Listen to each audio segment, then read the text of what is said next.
నుంచే సబ్సిడీలు పూర్తిగా రద్దు చేశాడు. కొత్తగా మగ్గాలు ఇచ్చేదాన్ని కూడా రద్దు చేశాడు. మల్బరీ తోటలు కూడా ప్రోత్సాహం ఇవ్వకుండా రద్దు చేసే పరిస్థితి వచ్చారు. వీవర్స్ క్రెడిట్ కార్డు స్కీమ్ రద్దు చేశాడు. ఆప్కో ద్వారా చేనేతలకు వస్త్రాలు కొనుగోలు కూడా రద్దు చేసే పరిస్థితికి వచ్చాడు. గీత కార్మికుల సొసైటీలకు ఆర్థిక సహాయం రద్దు చేశారు. ఈత తాటి చెట్ల పెంపకానికి ప్రోత్సాహం రద్దు చేశారు. గొర్రెలు మేకల పెంపకానికి ప్రోత్సాహం రద్దు చేశారు. National backward classes finance development corporation ద్వారా వచ్చే రుణాలు ఒక్క పైసా తీసుకురాలేదు. కొన్ని వందల కమ్యూనిటీ హాల్స్ మనం ప్రారంభిస్తే ఎక్కడ చూసినా అవన్నీ కూడా పాడుపడిపోయి ఉండే పరిస్థితి వస్తూ ఉంది. నేను అడుగుతున్నా ఈ ముఖ్యమంత్రిని, మీరు ఆ రోజు 15,000 సంవత్సరానికి ఇస్తానని మీరే చెప్పారు. ఇవ్వకుండా మళ్ళీ బీసీ సాధికార యాత్రని ఊర్లు తిరిగే హక్కు నీకు ఎవడిచ్చాడని అడుగుతున్నా. ఈ 5 సంవత్సరాలకు 75,000 కోట్ల రూపాయలు మా బీసీలకు అప్పు ఉన్నారు, మీరు రుణపడున్నావు. మొట్టమొదటిసారిగా 75,000 కోట్ల రూపాయలు ఖర్చు పెట్టి మాట నిలబెట్టుకుని మళ్ళీ ఓటు అడగమని సవాలు విసురుతున్నానని చెప్పి కూడా మీకు తెలియజేస్తున్నా. మీరు ఈ విషయం అడగాలి.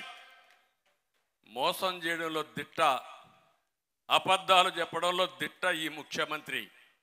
చెప్పిన అబద్ధం చెప్పకుండా కన్నార్పకుండా చెప్పేస్తూనే ఉంటాడు. అంటే మనందరం నమ్మాలనే ఉద్దేశంతో. ఇంకో పక్క ఆర్థిక ఎదుగుదల కోసం అన్ని వర్గాల్లో 50% బీసీలకు ఇస్తా అన్నాడు. ఇచ్చాడా? మీ దగ్గరుండే పనులన్నీ లాగేసుకున్నారు, అవునా కాదా? మొత్తం కొంతమంది మొనోపలి చేసి వాళ్ళు ఇష్ట ప్రకారం చేసే పరిస్థితికి వచ్చారు. ఇంకో పక్కన బీసీ కార్పొరేట్ నిధులిచ్చి ఆర్థికంగా పరిపుష్టి చేస్తామన్నారు. ఈరోజు నిర్వీర్యం చేసే పరిస్థితికి వచ్చారు. చేపల వేట నిషేధ సమయంలో 10,000 రూపాయలు, వేట సమయంలో మరణించిన వారికి 10 లక్షల బీమా ఇస్తా అన్నాడు. ఇచ్చాడా అని మిమ్మల్ని అడుగుతున్నా. ఇంకో పక్కన మీరు చూస్తే వైఎస్ఆర్ బీమా ద్వారా 5 లక్షల రూపాయలు ఇస్తా అన్నాడు. అది కూడా ఇవ్వాలా? ఈరోజు మీరు ఒకసారి చూస్తే ప్రతి ఒక్క మగ్గం నేసే వ్యక్తులందరికీ, వాడే వ్యక్తులందరికీ 24,000 రూపాయలు సంవత్సరానికి సబ్సిడీ ఇస్తా అన్నాడు. 4 లక్షల మంది దగ్గర చేనేత కార్మికులు ఉన్నారు. వాళ్ళలో మీరు ఇచ్చిందంత 80,000 మందికి. అంటే 4 లక్షల మంది ఉంటే 80,000 మందికి ఇచ్చి నా చేనేత కార్మికులకు మొత్తం ఇచ్చేశారని ఉపన్యాసాల మీద ఉపన్యాసాలు ఇస్తున్నాడు. ఈయనిచ్చేది 10% అరాకొర. అది కూడా వాళ్ళ పేపర్లో అడ్వర్టైజ్మెంట్ ఇచ్చుకోవడానికి ఈ కార్యక్రమం చేస్తూ ఉంటాడు. మీరు ఎప్పుడన్నా చూడండి, ఈ రాష్ట్రంలో కార్యక్రమాల ద్వారా బెనిఫిట్ అయ్యింది ఒక్క జగన్మోహన్ రెడ్డి కంపెనీనే. ఆ పేపర్ కంపెనీ సాక్షి టీవీ ఇవి బాగుపడ్డాయి తప్ప ఎవ్వరూ బాగుపడే పరిస్థితి లేదు. నేను అడుగుతున్నా ఇక్కడుండే మిమ్మల్ని అందరినీ, మీరు కానీ సమాజంలో ఎవరైనా సరే ఈ ప్రభుత్వం వల్ల బాగుపడిన దాఖలాలు ఉన్నాయని మిమ్మల్ని అడుగుతున్నా.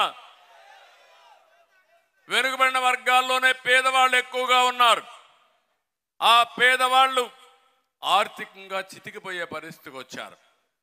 ఈరోజు ఒక్కసారి చూస్తే నిత్యావసర వస్తువుల ధరలు ఆకాశాన్ని అంటుతున్నాయి. పెట్రోల్ డీజిల్ ధరలు దేశంలో నెంబర్ 1గా తయారైనాయి. కరెంటు ఛార్జీలు పెంచుతూనే ఉన్నాడు. బుద్ధి కూడా లేకుండా, జ్ఞానం కూడా లేకుండా, ఎట్టగడతారని కూడా ఆలోచించకుండా పెంచుతూనే ఉన్నాడు. పన్నులు విపరీతంగా పెంచేశాడు. కడాన చెత్త మీద కూడా పన్నేసిన చెత్త ముఖ్యమంత్రి చరిత్రలో ఎవరున్నా ఉన్నారంటే ఇతనే. ఇంకో పక్కన చూస్తా ఉంటే ఇలాంటి తప్పుడు పనులు చేసి అప్పుడప్పుడు అరాకొర అంటే 100 రూపాయలు దోచుకుని 10 రూపాయలు చేతిలో పెట్టి నేను గొప్ప దహనకర్ణుడని చెప్పి సంకలకరేసుకుంటూ తిరుగుతున్నాడు. అది కాదు పరిపాలన. పరిపాలన అంటే సమర్థవంతంగా ప్రజలకు మేలు జరగాలి, మీ జీవన ప్రమాణాలు పెరగాలి, మీ ఖర్చులు తగ్గాలి, ఆదాయం పెరగాలి. అదే సంపద సృష్టించడం. సంపద అంటే రాష్ట్రమే కాదు, ప్రతి ఒక్కరి ఆదాయం పెరిగితే, మీ జీవన ప్రమాణాలు పెరిగితే అదే నిజమైన అభివృద్ధి.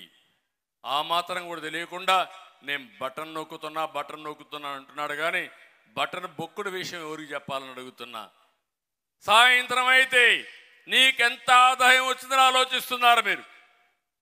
ప్రజలకు ఏం మేలు జరిగిందని ఎప్పుడు ఆలోచించిన దాఖలాలు లేవు. మీరొక్కసారి కుటుంబాల్లో మీరు ఆలోచించండి. ప్రతి ఒక్క కుటుంబాన్ని ఒక రైతు, ఒక బీసీ, ఒక కార్మికుడు, ఒక నిరుద్యోగి ఈ ప్రభుత్వం వల్ల లాభం వచ్చిందా నేను అడుగుతున్నా. మంచి సమయం.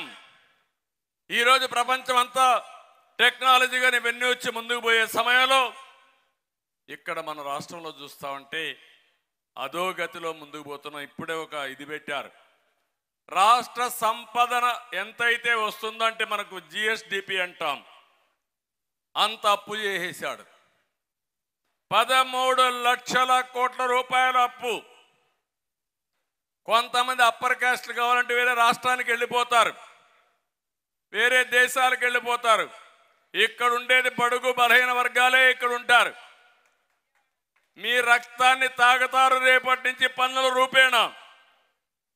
జగన్మోహన్ రెడ్డి అప్పు తీరుస్తాడా? మీ పేరుతో అప్పు తెచ్చారు.